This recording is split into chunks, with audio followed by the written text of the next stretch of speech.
without further ado, not last but least, the final presentation for our pitching, we have TikkuUcco.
Hello everyone, my name is Akseli Koskenranta.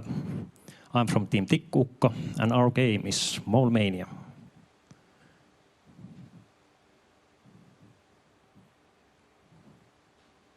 Nope.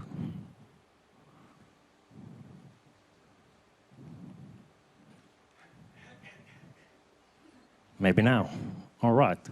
So, MoleMania is an adventure platformer. It's a single-player game, currently on PC. In the game, you will play as a mole, this wonderful fellow over here. And your mission is to defend your homeworld of MoleMania from an invasion caused by an evil tyrant. And while doing so, you will find, for example, gold and diamonds in the caves that you can collect and spend them in the shop to buy new items and upgrade your abilities to ease your journey. All right, let's tackle up some features of the game. So every map is randomly generated. So every game you play is a new possibility. Also, every time you go up a level, the world size will get bigger. Here are some common enemies that you will meet on your adventures. Each of these have their own special attacks. And let's not forget about the epic boss fights in the game that reminds you from the 90s, like good old Nintendo games and such. This is the shop. This is the place where you can spend all your gold and diamonds to buy new items and upgrade your abilities. Then there's also some extra challenge in the game. Hard mode for those who doesn't like it easy. And also an endless mode that doesn't include any bosses. So it's just mining and having fun.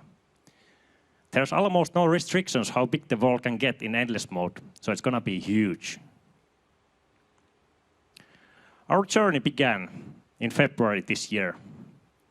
We finished making Chapter 2 by April and Chapter 3 by May this month.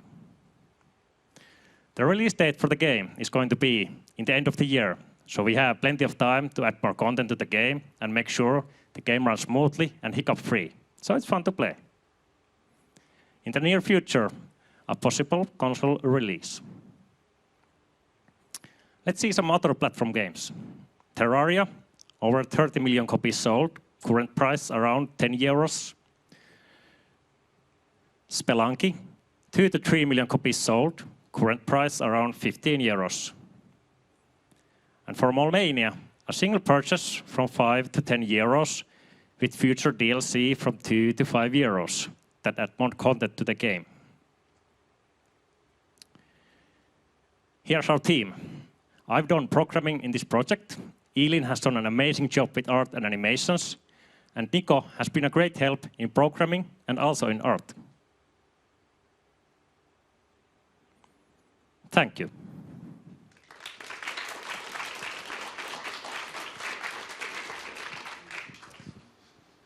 I couldn't help but notice the references you used here with Terraria and Spelunky. How much have you actually played both? Have you played both of those games? Let's start that. I haven't played them myself, no.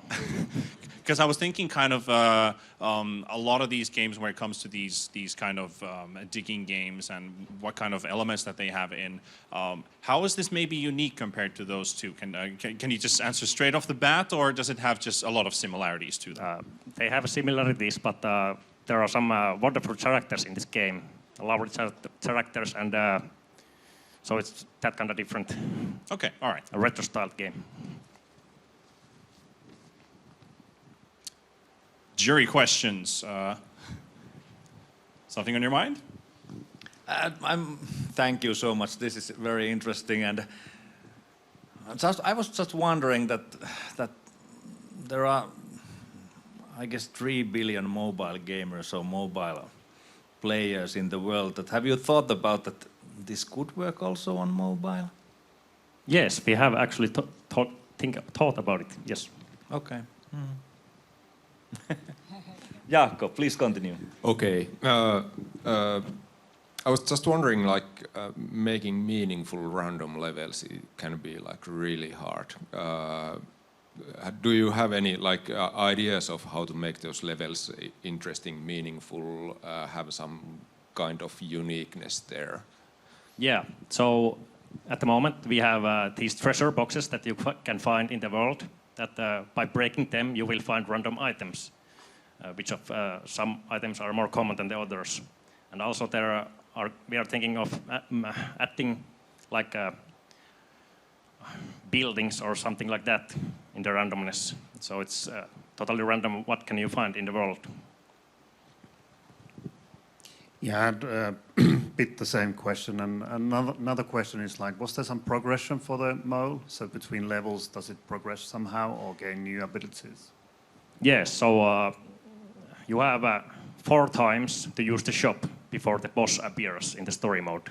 So you have to think how much gold and diamonds you need to collect to buy items, and can you defeat the boss without a certain ability.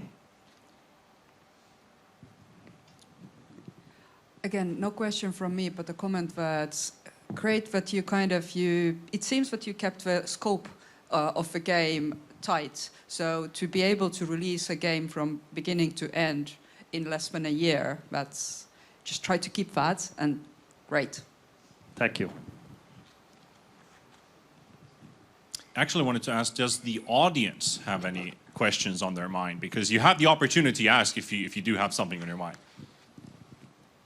If not, let's go with more. Yeah, one more. I'm actually quite curious about the boss fight. So how did you came up with the idea? I will let Nico answer to this question. So how did we come up with the idea of boss fights? Yes. Unique boss fights. Added to this type of a game.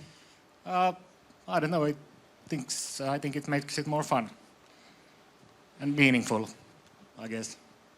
How long does it take are we able to get to the boss fights? Yeah, if you're good enough. Good enough. Cool.